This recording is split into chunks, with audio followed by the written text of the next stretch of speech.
Hello, this is the American Medical Association's Moving Medicine video and podcast. Today, we're joined by Dr. Karen Smith, a family medicine physician in private practice in Rayford, North Carolina, who's going to talk to us about how to integrate behavioral health care into private practice. I'm Todd Unger, AMA's Chief Experience Officer in Chicago. Dr. Smith, thanks so much for joining us again. I'm excited because today we're going to talk about not only the whys of behavioral healthcare integration, but also the how, and specifically around private practice. Let's just first start up the conversation by talking about how you personally initially decided to pursue behavioral healthcare integration in your own practice. But thank you, Todd, for having me here to share these comments. And it's really appreciated to kind of give some insight. But in terms of my own practice, ours starts off with a story. I actually had a patient who came in, older lady in her 70s, and we couldn't get her blood pressure under control. And as we were speaking, she was taking her medicine. She was following all of our instructions. I said, "What else is going on?" She says, "Dr. Smith, I'm just going to have to share with you.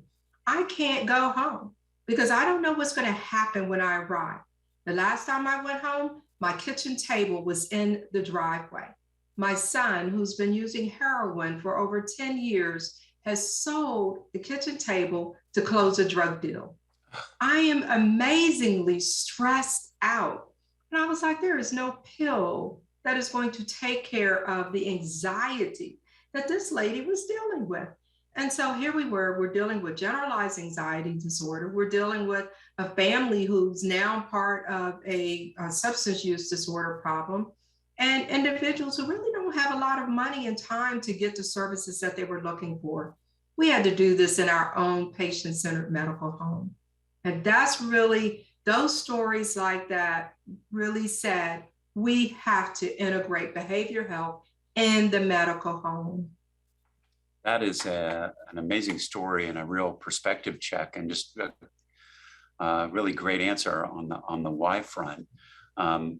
Integrating behavioral healthcare can be a very different process for private practice than it might be for a larger health system. Talk to us a little bit about the challenges that you encountered and how you've worked through those.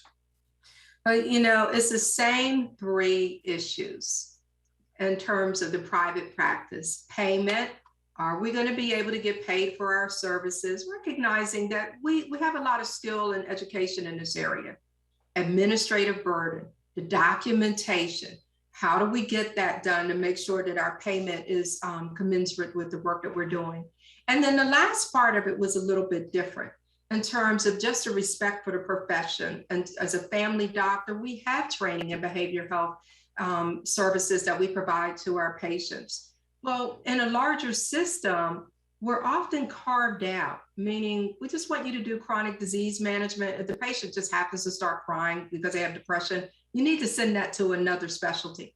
Well, that's not how we are trained. So when we look at those three areas in terms of the challenges, making sure that we do have respect as a profession, a physician who's able to provide those services from our insurers. Don't carve us out, put us back in. Let us be able to provide those services. Administrative burden, documentation, this is not where we need it. Yeah, we want to have good documentation and make sure that we're taking care of our patients from the clinical side of it. But when we are checking boxes for the payment side of it, that's administrative burden. And that the other is, we really need to understand that these services requires a full staff, a full team, and it's part of what we do. So those three areas, payment, administrative burden, and just respect as a professional who is able to provide those services. That issue that you talked about in terms of carving out, that's got to be particularly important to a private practice like yours, which is located in a rural area. So that must make it even more important. Did that have a big impact on why you chose to integrate these services into your own practice? Exactly, because when we carve out the rural area, where are we carving to? Where are the patients going to go to?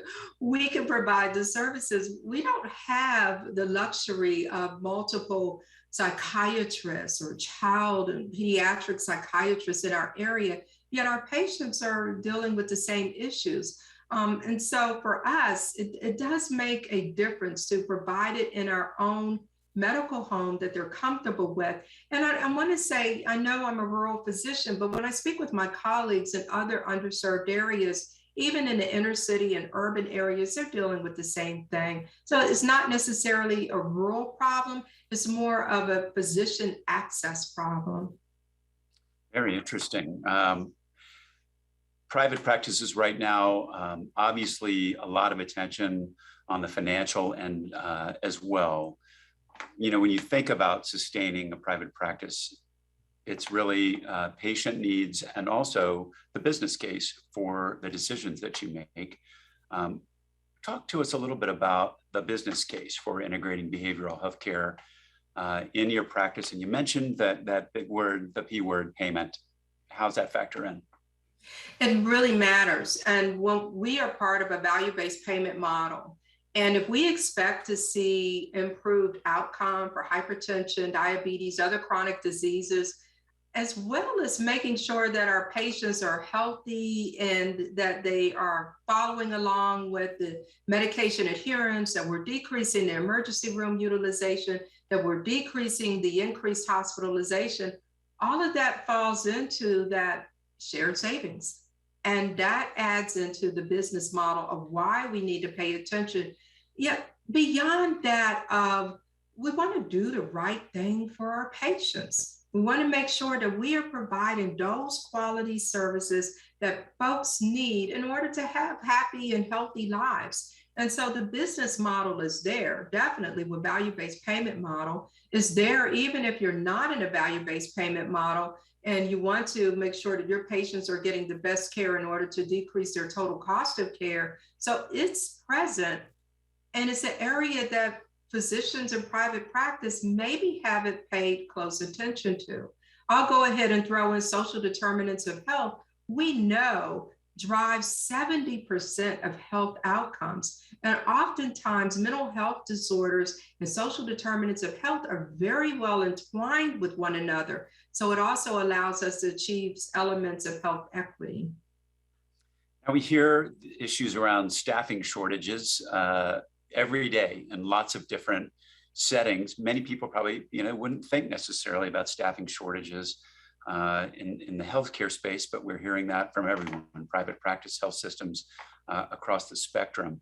Are they still a factor for you, and especially as you think about the training involved around this, any challenges there? So staffing shortages continue to be an issue, and with the public health emergency with COVID, it worsened, it really did. And for our office, the solution was to utilize more of the telehealth platform. We use a platform for our substance use disorder patients called the Recovery Platform. And all of that is technology, all of that is telehealth. And it removed the need to have a physical individual to provide those services.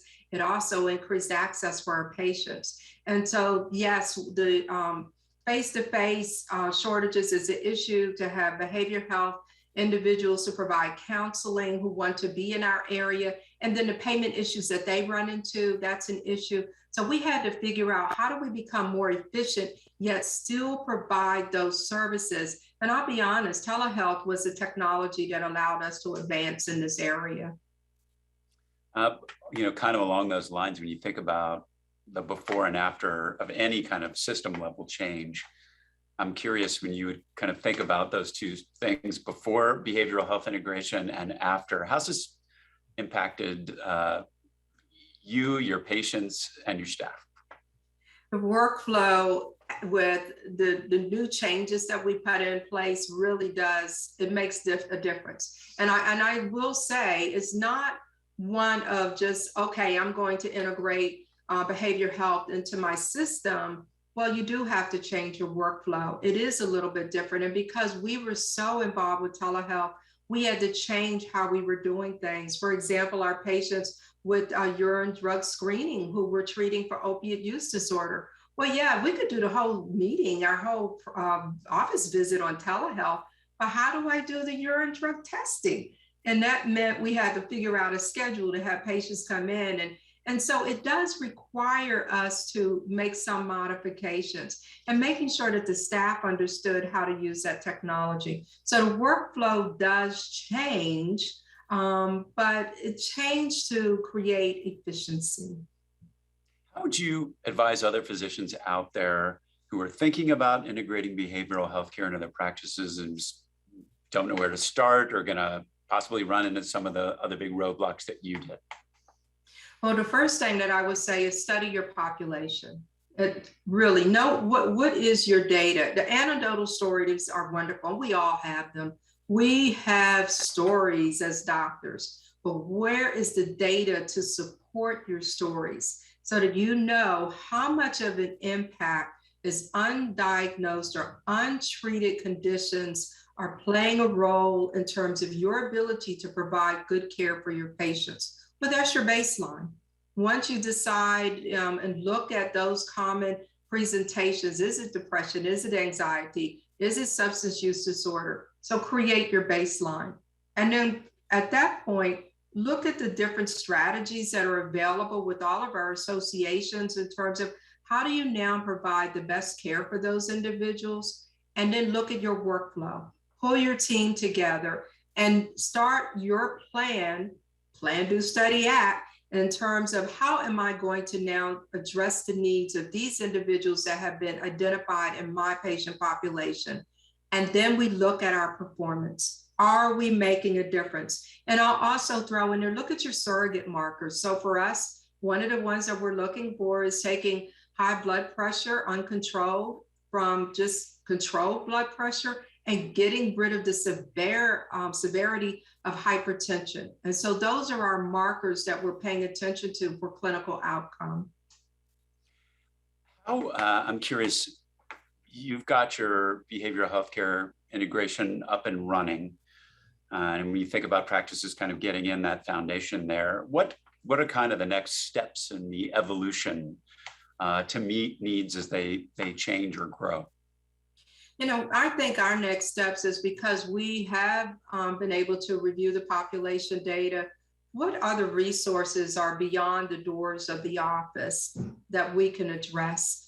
Do we need other support groups like Celebrate Recovery, AA? What about the health department? What other services do folks need? In our state, we also have the ability of using something called NC Care 360, where we can access resources for people who need it, food deserts, housing issues. All of this plays into the mental health problems that we're seeing. And so we are now looking at what's beyond the doors of the office where we know we can't always affect the change, but can we guide and direct our patients and maybe improve the outcome for their mental health problems? Dr. Smith, thank you so much for being here today and sharing your perspective and your learnings. I hope everybody out there finds your experience to be really helpful as they think about integrating behavioral health into their own practices. That's it for today's episode. Want to let you know that the AMA offers a lot of different resources to help physician practices, including private practice, adopt behavioral health integration, including strategic practice guides, webinars, and BHI, a compendium. So you can find the links to all of these resources and more in the description of this episode, as well as if you just search BHI on the AMA's website. We'll be back soon with another Moving Medicine video and podcast, and make sure you don't miss great episodes like this. Hit subscribe there on your YouTube channel, or check out all of our videos and podcasts at ama-assn.org/podcasts. Thanks for joining us today. Please take care.